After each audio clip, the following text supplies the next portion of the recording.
कुरुक्षेत्र के युद्ध क्षेत्र को विशाल सेनाओं के आवागमन की सुविधा के लिए तैयार किया जा रहा था। उन्होंने हाथियों का इस्तेमाल पेड़ों को उखाड़ने और जमीन साफ करने के लिए किया। ऐसे ही एक पेड़ पर एक गौरैया अपने 4 बच्चों के साथ रहती थी। जब उस पेड़ को उखाड़ा जा रहा था तो उसका घोंसला जमीन पर गिर गया, लेकिन चमत्कारी रूप से उसकी संतानें अनहोनी से बच गई। लेकिन वो अभी बहुत छोटे होने के कारण उड़ने में असमर्थ थे। कमजोर और भयभीत गौरैया मदद के लिए इधर उधर देखती रही। तभी उसने कृष्ण को अर्जुन के साथ वहाँ आते देखा। वे युद्ध की मैदान की जांच करने और युद्ध की शुरुआत से पहले जीतने की रणनीति तैयार करने के लिए वहां गए थे। उसने कृष्ण के रथ तक पहुंचने के लिए अपने छोटे छोटे पंख फड़फड़ाए और किसी प्रकार श्री कृष्ण के पास पहुंची और बोली, हे कृष्ण, कृपया मेरे बच्चों को बचाए, क्योंकि लड़ाई शुरू होने पर कल उन्हें कुचल दिया जाएगा। सर्वव्यापी भगवान बोले, मैं तुम्हारी बात सुन रहा हूँ, लेकिन मैं प्रकृति के कानून में हस्तक्षेप नहीं कर सकता। गौरैया ने कहा, हे भगवान, मैं जानती हूँ कि आप मेरे उद्धारकर्ता है। मैं अपने बच्चों के भाग्य को आपके हाथों में सौंपती हूँ। अब यह आपके ऊपर है कि आप उन्हें मारते हैं या उन्हें बचाते हैं। काल चक्र पर किसी का बस नहीं है। श्री कृष्ण ने एक साधारण व्यक्ति की तरह उससे बात की, जिसका आशय था कि वहाँ ऐसा कुछ भी नहीं था जिसके बारे में वो कुछ भी कर सकते थे। गौरैया ने विश्वास और श्रद्धा के साथ कहा, प्रभु, आप कैसे और क्या करते हैं वो मैं नहीं जान सकती। आप स्वयं काल के नियंता है, यह मुझे पता है। मैं सारी स्थिति एवं परिस्थिति एवं स्वयं को परिवार सहित आपको समर्पण करती हूँ। भगवान बोले, अपने घोंसले में 3 सप्ताह के लिए भोजन का संग्रह करो। गौरैया और श्री कृष्ण के संवाद से अनभिज्ञ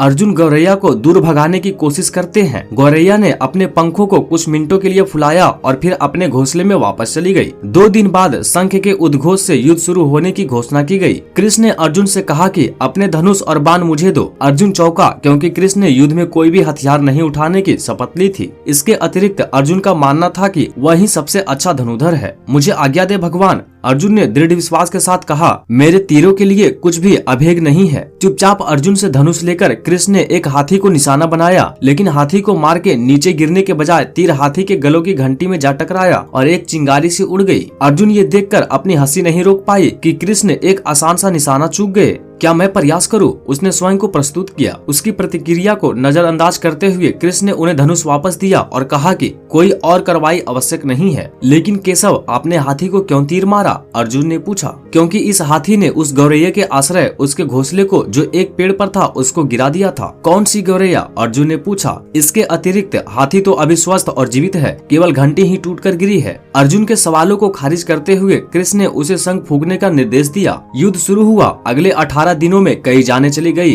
अंत में पांडवों की जीत हुई। एक बार फिर कृष्ण अर्जुन को अपने साथ सुदूर क्षेत्र में भ्रमण करने के लिए ले गए। कई सब अभी भी वहाँ हैं जो उनके अंतिम संस्कार का इंतजार कर रहे हैं। जंग का मैदान गंभीर अंगों और सिर बेजान सीढ़ियों और हाथियों से अटा पड़ा था। कृष्ण एक निश्चित स्थान पर रुके और एक घंटी जो कि हाथी पर बांधी जाती थी उसे देखकर विचार करने लगे। अर्जुन, उन्होंने कहा, क्या आप मेरे लिए यह घंटी उठाएंगे और इसे एक तरफ रख देंगे? निर्देश बिल्कुल सरल था, परंतु अर्जुन के समझ में नहीं आया। आखिरकार विशाल मैदान में जहाँ बहुत सी अन्य चीजों को साफ करने की जरूरत थी, कृष्ण उसे धातु के एक टुकड़े को रास्ते से हटाने के लिए क्यों कहेंगे? उसने प्रश्नवाचक दृष्टि से उनकी ओर देखा। हाँ, यह घंटी, कृष्ण ने दोहराया, यह वही घंटी है जो हाथी की गर्दन पर पड़ी थी जिस पर मैंने तीर मारा था। अर्जुन बिना किसी और सवाल के भारी घंटी उठाने के लिए नीचे झुका। जैसे ही उन्होंने इसे उठाया, उसकी हमेशा के लिए जैसे दुनिया बदल गई। 1, 2, 3, 4 और 5 4 युवा पक्षियों और उसके बाद एक गौरैया उस घंटी के नीचे से निकले। बाहर निकल के माँ और छोटे पक्षी कृष्ण के इर्द गिर्द मंडराने लगे एवं बड़े आनंद से उनकी परिक्रमा करने लगे। 18 दिन पहले काटी गई एक घंटी ने पूरे परिवार की रक्षा की थी। मुझे क्षमा करे हे कृष्ण,